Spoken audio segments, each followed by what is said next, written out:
1번은 저기에다가 밑줄 치세요. 저가로 평가. 저가라는 게 높은 금액이에요, 낮은 금액이에요? 낮은 금액이죠. 그래서 낮은 금액으로 가는 이유는 안전하게 가려고 그래요. 그래서 정답은 2번입니다. 그래서 그 안전성 옆에다가 이렇게 적어주세요. 보수주의.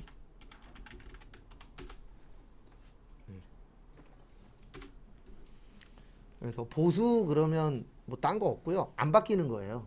안 바꾸는 거. 왜냐면 안 바뀌면은 지금 내가 갖고 있는 거는 가져갈 수 있잖아요. 안전하게. 그래서 안전성 그러면 보수주의하고 연관성이 있습니다. 그래서 안 바꾸면은 뭐 올랐어도 원래 가격 원래 가격으로 두는 이유가 낮게 책정하는 이유가 안전하게 가려고 하는 거잖아요. 그 다음에 이번에 신뢰성 보시면 우리 요거 두 가지 외우라 그랬었어요. 질적 특성에 신뢰성하고 뭐 있었었죠? 목적, 적합성. 그래서 신뢰성에는 표현의 충실성, 그 다음에 검증, 가능성, 중립성, 그 다음에 목적은 예측, 피드백, 적시. 그래서 외웠는데 기억 안 나는 건 다시 외우세요. 그 다음에 중요성. 중요성은 그냥 간단하게 설명드리면 금액의 대소관계예요. 그래서 금액이 크면 중요하고 금액이 작으면 덜 중요하고 그렇게 보는 거죠. 일반적으로.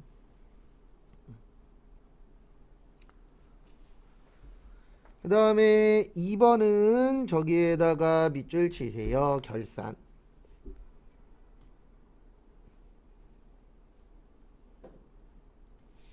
우리 결산 그러면 요거를 좀 기억하셔야 돼요. 뭐 기억하셔야 되냐면 성급비용, 선수수익, 미수수익, 미지급 비용. 그래서 차변권은 당좌자산, 대변권은 유동부채. 그 다음에 위에 거는 이연이라 그래서 내년으로 이어지는 거예요. 그 다음에 미수수익은 예상 또는 발생. 왜냐하면 미수하고 미지급은 올해 게 아니고 내년이잖아요. 내년에 돈 받는 거를 예상한다. 내년에 돈 받는 게 발생할 것이다. 근데 100%는 아닙니다. 그래서 참고하시고.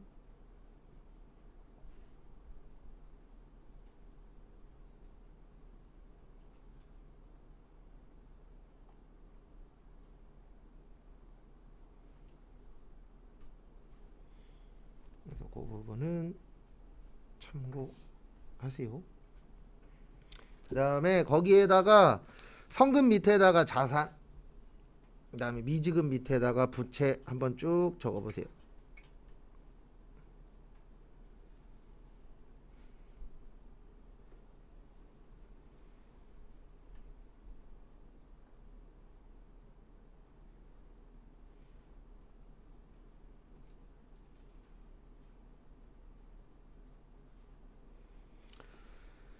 그래서 보시면은요, 앞에 보시면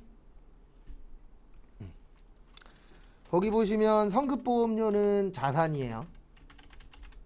그 다음에 미수임대료도 자산입니다. 그래서 둘 다 자산이고, 그 다음에 미지급 이자하고 선수수익은 뭐예요? 부채예요. 그러면 자산이 5만원에 4만원이니까 9만원이고요. 그 다음에 부채는 15,000원에 33,000원이니까 48,000원이에요. 그러면 자산이 많아요? 부채가 많아요? 자산이 많죠. 그래서 보시면 자산이 많으니까 그러면은 회사한테 좋은 겁니다. 그래서 얼마가 더 많죠? 42,000원이 더 많죠. 그래서 42,000원만큼 이익 난 거예요. 그래서 정답 1번.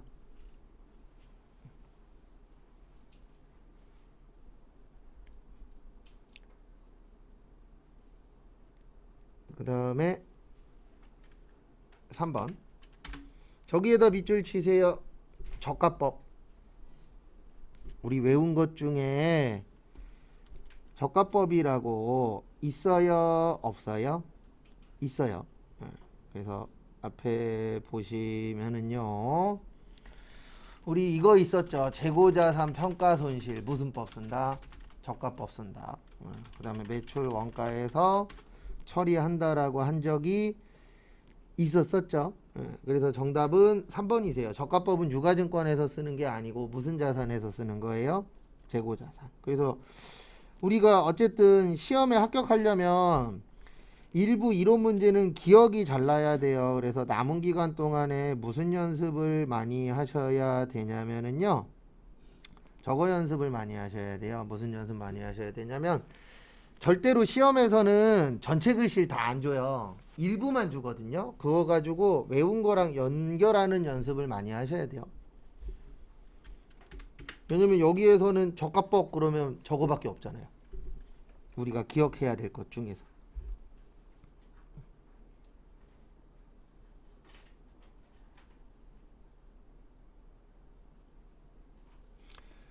그 다음에 4번 보시면 부채로 분류할 수 없는 거죠. 그냥 컨트롤 F로 찾으세요. 여기 가서 이런 거 나오면 종류 나오면은 머리로 풀려고 하지 마시고 여기에서 치면 나오잖아요. 그래서 정답은 3번이에요. 미교부 주식 배당. 이런 거 시험장 가서 틀리시면 안 돼요. 왜냐면 이거는 타자만 치면 다 맞출 수 있는 거잖아요.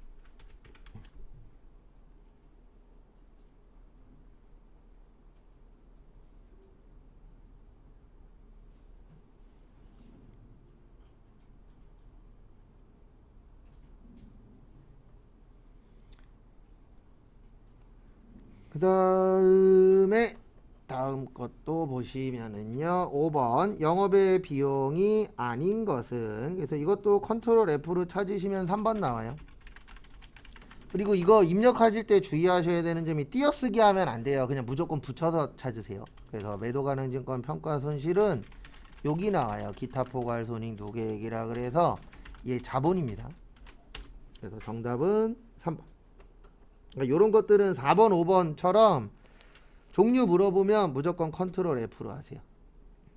그래서 그 부분 참고하시고, 그 다음에 6번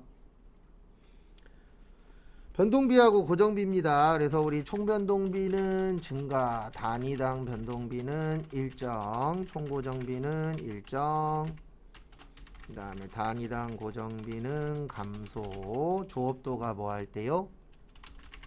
증가할 때. 그래서 1번 생산량이 증가함에 따라 총원가가 증가하는 거 변동비 맞고요. 총원가가 일정한 거 고정비 맞고요. 그 다음에 단위당 변동비는 일정 맞고요. 단위당 고정비는 감소죠. 그래서 정답 4번.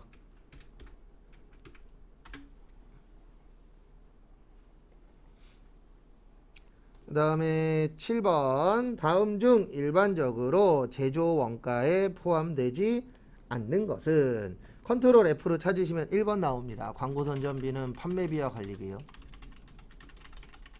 600번 때도 뜨는데 여기 잠깐만 보세요. 여기 보시면 컨트롤 F 치고 광고 선전비라고 치면 여기 600번 때 나오잖아요. 여기 600번 때는 무슨 원가예요? 도급 원가예요. 그래서 어쨌든 제조는 아니잖아요. 그래서 정답 몇 번이요? 1번. 근데 우리가 써먹는 거는 800번대로 써먹습니다. 800번대에도 있어요. 근데 어쨌든 500번대에 없으니까 정답은 1번. 이렇게 푸는 방법이 하나 있고, 또 하나는 제조원가는 뭐예요? 공장, 생산, 이런 쪽이라 그랬잖아요. 제조. 그러면 2번에 공장, 3번 기계, 기계 주로 어디에서 써요? 공장에서 쓰잖아요. 4번 재료 매입, 우리 재료 어디에서 써요? 공장에서 쓰죠. 그래서 정답은 1번. 그 다음에 8번 개별원가하고 종합원가. 우리 개별원가는 비싼 거, 그리고 원가에게는 빨리 외우세요. 원가에게가 외웠을 때 가성비가 제일 좋아요. 그래서 다품종, 소량, 주문, 생산, 그 다음에 도품종, 대량 생산, 작업지시서, 제조지시서, 작업원가표, 그 다음에 공정, 완성품 환산량, 그 다음에 제조 간접 이해 배부가 중요, 그다음에 기말제공품. 그래서 거기 보시면 정답은 4번이에요. 제조간접비. 여기 있잖아요. 제조간접비.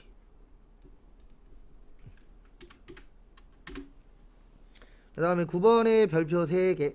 요거는 이해하셔야 돼요. 그러니까 외워야 될 게 있고 이해해야 되는 게 있는데 그 원가 회계 중에서 많지 않은 이해해야 되는 내용입니다. 그래서 제가 앞으로 이 얘기 되게 많이 할 거예요. 항상 기준은 실제예요. 왜 그러냐면 예정이 있고 실제가 있는데 예정은 변경이 가능하거든요. 왜냐면 예상하는 거잖아요. 그래서 내가 이렇게 예상할 수 있잖아요. 나 내일 10,000원 쓸 거야. 5,000원 쓸 거야. 50,000원 쓸 거야. 예상은 우리가 올라갈 수도 있고 떨어질 수도 있지만 중요한 건 실제 금액은 안 바뀌잖아요. 그래서 내가 만약에 내일 3,000원 썼어. 그러면 얼마 쓴 거예요? 3,000원 쓴 거지. 뭐 3,000원이 5,000원 되고 7,000원 되고 그렇지 않잖아요. 그래서 실제를 기준으로 하는 이유가 뭐냐면 실제는 변경이 불가능해요. 그래서 항상 실제 기준입니다. 그래서 거기 보시면은 우리 제조간접비 이렇게 구해요. 간접 재료비 더하기 간접 농업비 더하기 간접 경비. 그래서 재료비가 50,000원에 30,000원에 20,000원에서 100,000원 나와요. 근데 요게 실제입니다. 그 다음에 저기에다 밑줄 치세요. 과소. 근데 얘 하나 아셔야 되는 게 오늘 이해했다 그래서 이해한 건 아니에요. 왜냐면 나올 때마다 장난을 좀 칩니다. 장난을 좀 심각하게 쳐서 말장난이 좀 있어요. 그래서 요거는 이해를 하셔야 맞추실 수가 있는 문제입니다. 그래서 거기 보시면은 지금 10만원인데 과소라고 되어 있죠. 소자가 무슨 소자죠? 적을 소자죠. 그래서 실제보다 적다는 뜻이에요. 그래서 얼마 적다고요? 5,000원. 그래서 95,000원. 그래서 정답은 4번인데 이게 문제가 아니라 시험 때 이거 나오면 말장난으로 나옵니다. 그래서 이게 실제인지 예정인지 봐야 되고 과대인지 과소인지도 보셔야 돼요. 그래서 항상 누구 기준이라고요? 실제 기준. 전 이 문제 싫어해요. 왜냐면 저 얘 때문에 69점으로 떨어진 적이 있어서. 그러니까 이렇게 나오면 어차피 정답은 2번 아니면 4번이에요. 맞잖아요. 네, 더하면 10만원 나왔어. 5,000원 과소래. 그러면 2번 아니면 몇 번이에요? 4번. 그래도 저도 2번 아니면 4번인 것까지는 찾았어. 근데 그 당시에 이거 이해 못했었거든요. 그래서 찍어도 2번을 찍은 거죠. 4번이었는데. 그래도 69점으로 떨어진 적이 있어서 정확하게 기억을 하셔야 돼요. 그 다음에 요거는 처음 얘기하는 겁니다. 일단 단번져 불러드릴게요. 10번의 정답은 2번이에요. 여기에서 일단 아셔야 되는 게 작업폐물이 뭐냐. 작업폐물하고 공손품은 다른 거예요. 공손품은 불량품을 이야기하는 거고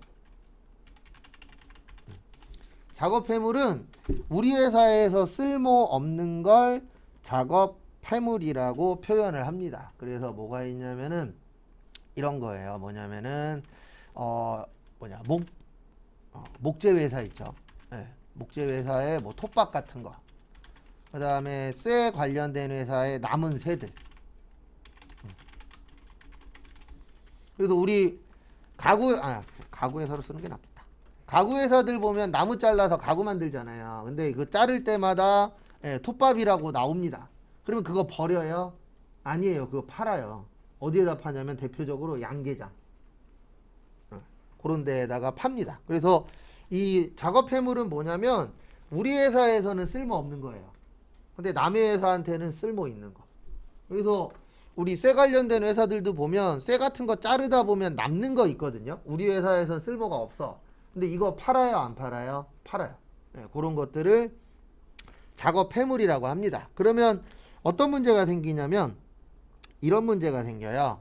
팔았으니까 돈 벌잖아요. 그러면 우리가 돈을 벌었을 때 처리하는 방법은 대표적으로 두 가지가 있습니다. 하나는 수익을 늘리는 방법이 있고 하나는 비용을 줄이는 방법이 있어요. 결과는 똑같아요. 수익을 늘리나 비용을 줄이나 어차피 둘 다 이익은 어떻게 되는 거죠? 늘어나는 거죠. 그래서 둘 다 그 두 가지 다 결과값은 똑같은 겁니다. 그래서 우리 회계에서는 어떻게 하기로 했냐면 비용을 줄이기로 했어요. 그래서 제조간접비를 줄여주기로 했습니다. 그래서 정답은 2번이세요. 근데 이런 건 좀 어려워요. 왜냐면 잘 나오는 문제는 아니죠. 그리고 11번은 추가로 좀 외워주세요. 제가 요거 나올 때마다 이렇게 적어 드릴 겁니다. 우리 토지가 있고, 그 다음에 건물이 있고, 여기서 말하는 건물은 상가예요.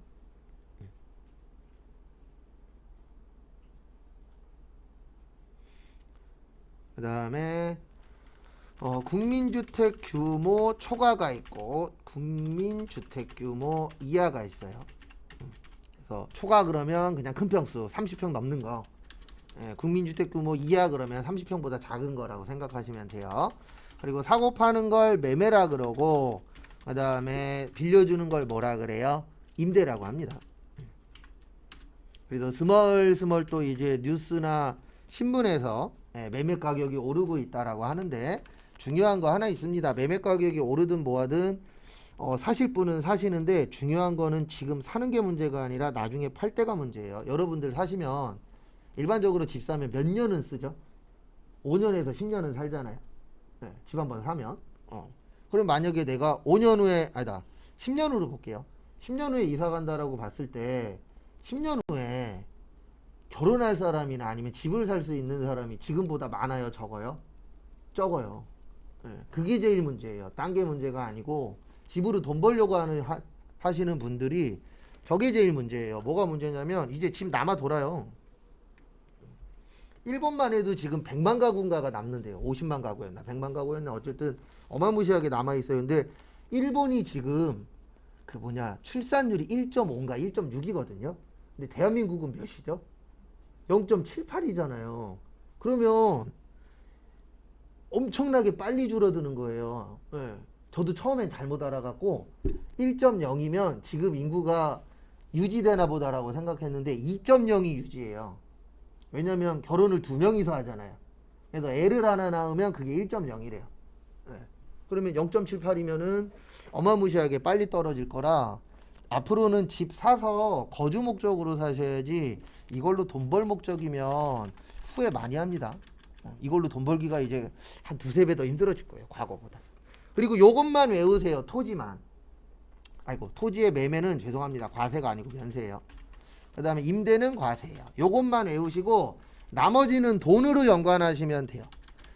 상가 비싸요, 싸요? 비싸죠. 비싸니까 사고 팔아도 과세, 빌려도 뭐예요? 과세. 그 다음에 국민주택 규모보다 크다는 얘기는 큰 집이에요. 우리 큰 집 싸요, 비싸요? 비싸죠. 그래서 뭐요? 과세. 그 다음에 임대 왜 살아요? 뭐가 없으니까? 돈 없으니까. 돈 많으면 임대 살 거예요, 매매할 거예요? 매매하겠죠. 그 다음에 작은 집 왜 살아요? 뭐가 부족하니까? 돈이 부족하니까. 그 다음에 왜 빌려요? 돈 많으면 사겠죠. 그래서 면세. 그래서 정답은 몇 번이냐면은요, 2번입니다. 국민주택 규모 초과주택을 분양했다는 얘기는 샀다는 얘기예요. 그래서 그때는 과세가 됩니다. 그래서 참고하세요.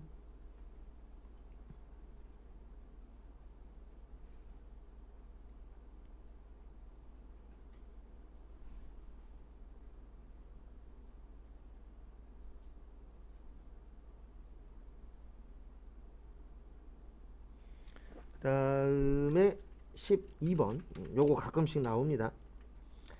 그 다음에 12번에 보시면 영세인데요. 일단 정답은 3번이에요.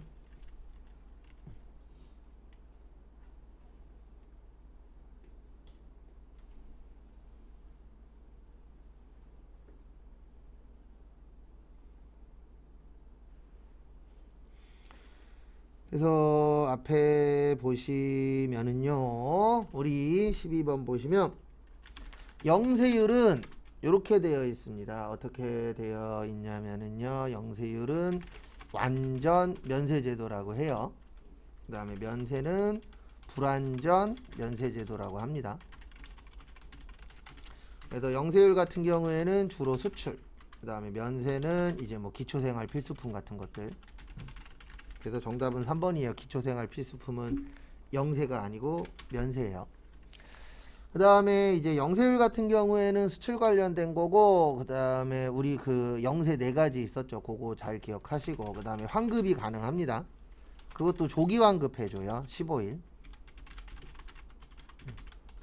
그 다음에 면세는 환급이 불가능해요. 그리고 꼭 요게 나와야 돼요. 계산서. 면세가 되려면. 그래서 우리가 꼭 살아가는데 필요한 게 면세입니다. 그래서 정답은 몇 번이 되세요? 2번이 됩니다.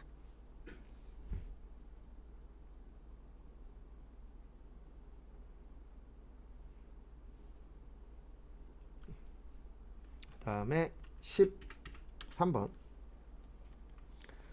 세금계산서 교부 의무가 없는 경우이다. 틀린 것은 정답은 일단 4번이에요. 일단 1번에 보시면 저기에다 밑줄 치세요. 자가공급. 그 다음에 3번에 간주에다 밑줄 치세요. 우리 간주공급에 4가지 있습니다. 자가공급, 개인적 공급, 그 다음에 사업상 증여, 폐업시 잔존재화. 그 다음에 여기 중에서 유일하게 판매 목적 타사업장 반출만 세금계산서 발행이 가능합니다. 그래서 1번하고 3번은 가짜니까 세금계산서 발행 안 하는 거고요. 아까 면세는 여기 보시면 면세는 뭐 발행한다 그랬어요? 계산서 발행한다 그랬죠? 그래서 2번 아니에요. 그래서 정답은 4번입니다. 왜냐면 우리 메인 매출 전표 아마 수요일쯤 풀 건데 빠르면 내일 풀고, 영세에는 요거 있다 그랬잖아요. 영세율 뭐요? 세금계산서. 그래서 저 모든 때문에 정답은 4번이에요. 영세율 세금계산서 있습니다. 그 다음에 내국신용장, 로컬 LC, 그 다음에 구매 확인서. 그래서 정답은 4번.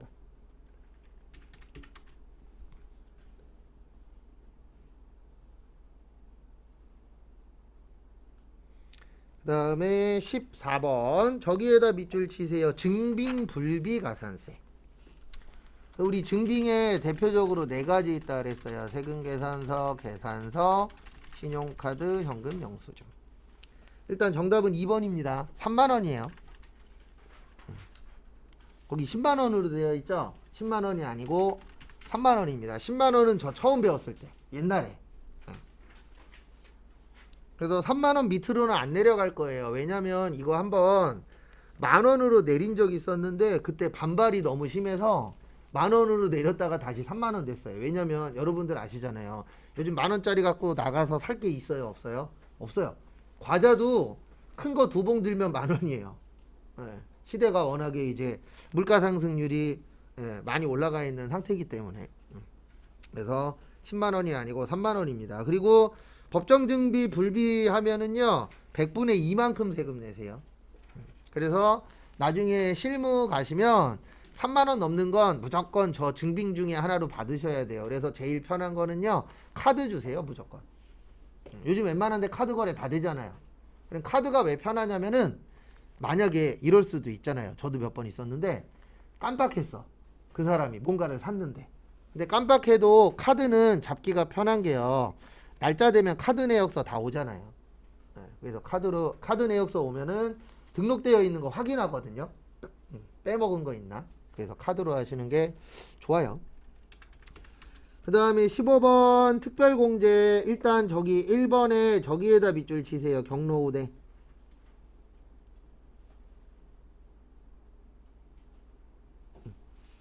일단 정답은 1번이에요. 경로우대 맞아요. 경로우대는 전액공제 됩니다. 그래서 전액공제 대상자가 본인, 그 다음에 경로우대인데 여기에서는 65세 이상이에요. 근데 이거는 걱정 안 하셔도 되는 게 실무에서는 컴퓨터가 해줍니다.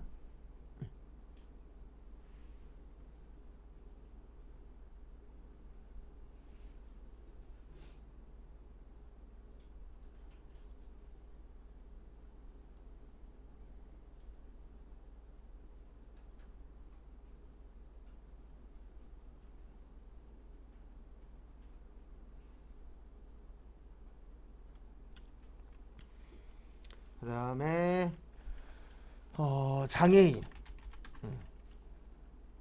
그 다음에 난임시수, 이런 분들이 이제 전액공제가 가능해요. 그래서 정답은 1번이고요. 그 다음에 2번 보시면 외국은 누구만 가능하다 그랬죠? 교육비만 가능하다 그랬죠? 그래서 거기 국외교육비 맞고요. 그 다음에 3번에 보시면 보험료 공제는 연간 100만 원은 맞는데 문제가 뭐냐면 여기 잠깐 들어와 보실래요? 원천징수에서 아니면 제 거 보셔도 돼요. 연말정산 들어가시면 우리 요거 넣었던 거 기억나세요? 왜 안 나와? 컴퓨터요. 네. 우리 여기 가서 여기 보험료 넣었었던 적이 있죠. 이게 두 개예요. 맞죠? 일반하고 뭐요? 장애인. 그래서 그 보험료는 일반 100만 원, 그 다음에 장애인 100만 원이에요. 그래서 총 200만 원까지 됩니다. 그래서 틀린 거예요.